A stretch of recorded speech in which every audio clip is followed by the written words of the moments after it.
चल कहीं और जाकर बसे हम नसीब, इस चमन में तो अपना गुजारा नहीं। बात थोड़ी सी होती तो सह लेते हम, बात थोड़ी सी होती तो सह लेते हम। बात है कुछ ऐसी जो गवारा नहीं, चल कहीं और जाकर बसे हम नसीब। बहुत बहुत शुक्रिया दोस्तों। आइए आज हम जो है राजनीति शास्त्र के अध्ययन की पद्धतियों की बात करते हैं। ठीक है, एक एक करके पद्धतियों को देखते हैं। निगमनात्मक पद्धति, दार्शनिक पद्धति, इसी को हम जो है निगमनात्मक जो पद्धति है उसी को हम क्या कहते हैं, उसी को हम कहते हैं दार्शनिक पद्धति। दार्शनिक पद्धति से मतलब है काल्पनिक बात करना, क्या है कि बात न करके यहाँ पर किसकी बात की जाती है, क्या होना चाहिए। ठीक है, इस तरीके की बातें करना। इस पद्धति में स्वयं सिद्धांतों को स्वीकार कर लिया जाता है। इस पद्धति में सामान्य से विशेष की ओर बढ़ा जाता है। इस पद्धति में जो है स्वयं ही सिद्धांतों को स्वीकार कर लिया जाता है, अपने आप स्वयं ही सिद्धांतों को स्वीकार कर लिया जाता है। कोई तथ्य नहीं होता, कोई जरूर कोई प्रमाण नहीं, अपने आप से ही स्वीकार कर लिया जाता है कि ऐसा होना चाहिए। इस पद्धति में सामान्य से विशेष की ओर बढ़ा जाता है, सामान्य से विशेष की ओर इस पद्धति में बढ़ा जाता है। देखिए, इसे प्लेटो, एक्विनास, बोंदा, हाब्स, बेंथम के साथ जोड़ा जाता है। इस पद्धति का प्लेटो का सिद्धांत आगे पढ़ाया जाएगा आपको, तो आप देखेंगे कि जो क्या बोलते हैं, प्लेटो ने बहुत ज्यादा इसमें दार्शनिक बातें कही गई हैं। आगे देखिए, प्रत्यक्षवादी ऑगस्ट कॉम्टे के साथ भी जोड़ा जाता है, ऑगस्ट कॉम्टे के साथ भी जोड़ा जाता है। ये प्रत्यक्षवादी हैं। अगर इसमें सवाल बनता है कि प्रत्यक्षवादी कौन है तो ऑगस्ट कॉम्टे हैं। और अगर कहा जाए कि दार्शनिक पद्धति किस किस के साथ जोड़ी जाती है या दार्शनिक पद्धति को कौन कौन समर्थक है या मानता है, तो ये प्लेटो, एक्विनास, बोंदा, हाब्स, बेंथम, ऑगस्ट कॉम्टे और आदर्शवादी हीगल के साथ भी जोड़ा जाता है। ठीक है, तो हीगल, इन सभी का नाम आता है। या दार्शनिक पद्धति को मानते हैं सभी लोग। ठीक है, अब देखिए आगमनात्मक पद्धति क्या होता है। इसमें विशेष से सामान्य की ओर बढ़ा जाता है। देखिए यहाँ पर मैंने बताया कि निगमनात्मक पद्धति में क्या होता है, इस पद्धति में सामान्य से विशेष की ओर बढ़ा जाता है, लेकिन इसमें क्या है, ये विपरीत है। इसके निगमनात्मक पद्धति के पूर्ण तरीके से विपरीत है। इसमें विशेष से सामान्य की ओर बढ़ा जाता है। तथ्यों का संग्रह, जांच करते हुए निष्कर्ष तक पहुंचा जाता है। इसमें क्या होता है, तथ्यों का संग्रह और जांच करते हुए, तथ्य क्या है, जो वाकई में उसकी जांच की जाती है कि वो सत्य है या नहीं, तभी इस पद आगे बढ़ा जाता है। ठीक है, इसमें इतिहास का सहारा लिया जाता है। इतिहास को देखते हुए इतिहास का भी सहारा लिया जाता है, जिससे कुछ जानकारी जुटाई जा सके। और तुलनात्मक पद्धति का प्रयोग किया जाता है। इसमें तुलना भी की जाती है। ठीक है, एक दूसरी पद्धतियों से इसमें तुलना भी की जाती है। इस पद्धति को उप पद्धति माना जाता है। इस पद्धति को क्या माना जाता है, उप पद्धति माना जाता है। ठीक है, और उप पद्धतियां क्या हैं, हम उनके बारे में अब उप पद्धतियों के बारे में एक एक करके चर्चा करते हैं। पहले आप इसको नोट कर लीजिए।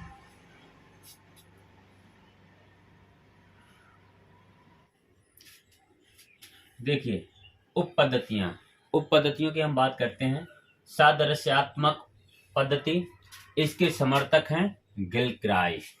कौन है इसके समर्थक, गिलक्राइस्ट। इसमें राज्य के अंतर्गत व्यक्ति के व्यवहार का अवलोकन किया जाता है। व्यक्ति के व्यवहार का अवलोकन किया जाता है। राज्य के अंतर्गत व्यक्ति के व्यवहार का अवलोकन किया जाता है। ठीक। अनुभाविक पद्धति, ये आधुनिक यथार्थ एवं वैज्ञानिक उपागम मतलब दृष्टिकोण पर आधारित है। वैज्ञानिक दृष्टिकोण पर आधारित है। ये यथार्थ की बात हो रही है इसमें। ठीक है, इसके प्रयोगकर्ता अरस्तु, बेंथम और मिल आदि, ये लोग इसके प्रयोगकर्ता हैं। इसके समर्थक हैं Robert Dahl, Truman, Easton, Lasswell, Russell, वर्क और प्राइस।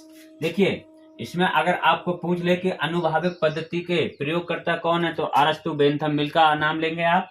अगर पूछे इसके समर्थक कौन कौन है, तो Robert Dahl, Truman, Easton, Lasswell, Russell, वर्क और प्राइस आदि। ठीक है, ये इसके कौन है, समर्थक हैं। अब देखिए अगला देखते हैं प्रयोगात्मक उपपद्धति।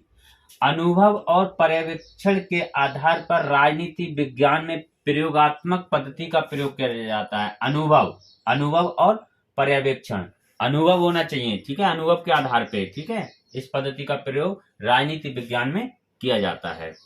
ऐतिहासिक उपपद्धति, देखिए अरस्तु प्रयोग करता, ऐतिहासिक उपपद्धति का जो है प्रयोग अरस्तु ने किया है, ठीक है। समर्थक इसके हैं सीले, बर्क, फ्रीमैन, ये इसके कौन है, समर्थक हैं। तुलनात्मक उपपद्धति, इसके समर्थक हैं सर हेनरी मैन, टाक्विले, ब्राइस, इसके समर्थक हैं तुलनात्मक उपपद्धति के, ठीक। अगला देखिए पर्यवेक्षणात्मक उपपद्धति, प्रयोगकर्ता प्लेटो है, इसका प्रयोग किसने किया, प्लेटो ने किया। और मॉन्टेस्क्यू तथा ब्राइस भी इस पद्धति से प्रभावित थे, इस पद्धति से ये भी दोनों लोग प्रभावित थे, लेकिन इसका प्रयोग किसने किया, प्लेटो ने। देखिए ये आज इस तरीके से आएगा कि पर्यवेक्षणात्मक उपपद्धति का प्रयोग किसने किया, तो आप कहेंगे प्लेटो ने किया। इसके कौन कौन लोग इससे प्रभावित थे या कौन और लोग इसके जो है समर्थक थे, तो मॉन्टेस्क्यू और ब्राइस। इसी तरीके से सारे क्वेश्चनों को हम हल कर लेंगे, ठीक है। चलिए इसको आप नोट करिए।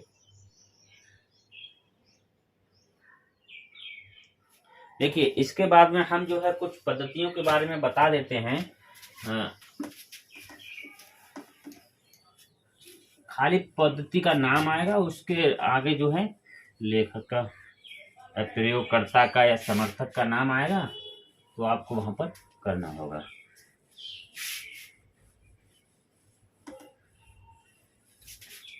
आप सवाल देखेंगे जो आए हुए क्वेश्चन है या फिर किसी भी टेस्ट सीरीज में, तो आपको ये सब कुछ मिलेगा, आपको वहां पर सब मिलेगा ये।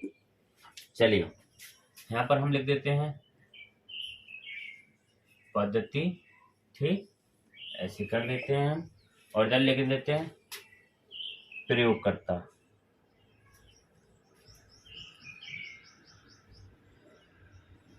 प्रयोगकर्ता, ठीक है। अब देखिए हम एक एक करके देख लेते हैं। निरीक्षण पद्धति, निरीक्षण पद्धति किसने प्रयोग किया है इसका, अरस्तु और ब्राइस, ठीक है, इन लोगों ने इसका प्रयोग किया है, ठीक। अगला देख लीजिए द्वंद्वात्मक पद्धति, द्वंद्वात्मक पद्धति इसका प्रयोग किसने किया है, मार्क्स और हीगल, इन लोगों ने द्वंद्वात्मक पद्धति का प्रयोग किया है। आगे देखते हैं प्रयोगात्मक पद्धति,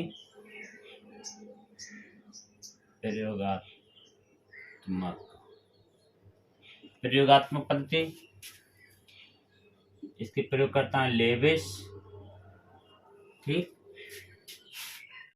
देखिए अब हम बात करते हैं ऐतिहासिक पद्धति, ऐतिहासिक, ठीक, इसमें कौन कौन है, मॉन्टेस्क्यू,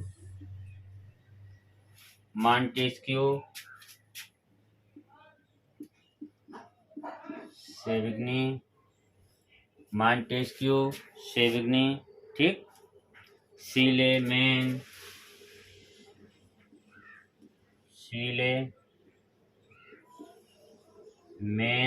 ठीक, यहाँ पर फ्रीमैन,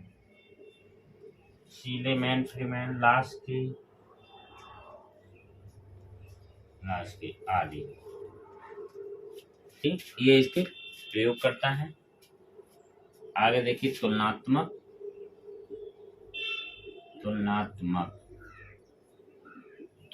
पद्धति में देख लीजिए मॉन्टेस्क्यू, इन्हीं का नाम आता है मॉन्टेस्क्यू, और दूसरे आपके हैं टाक्विले,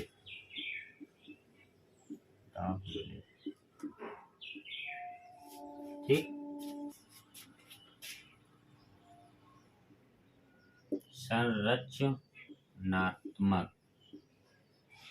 संरचनात्मक पद्धति में कौन है, डेविडसन,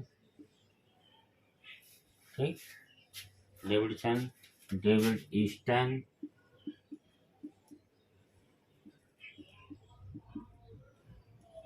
डेविड ईस्टन, ये हैं क्रेबियल आदि, ठीक है। ये कुछ और पद्धतियां हैं जिनको आप देख लीजिए, ठीक है, इसको नोट कर लीजिए। आगे मुझे लगता है अब आप लोग समझ गए होंगे। चलिए आज इतना ही, बहुत बहुत शुक्रिया, जय हिंद।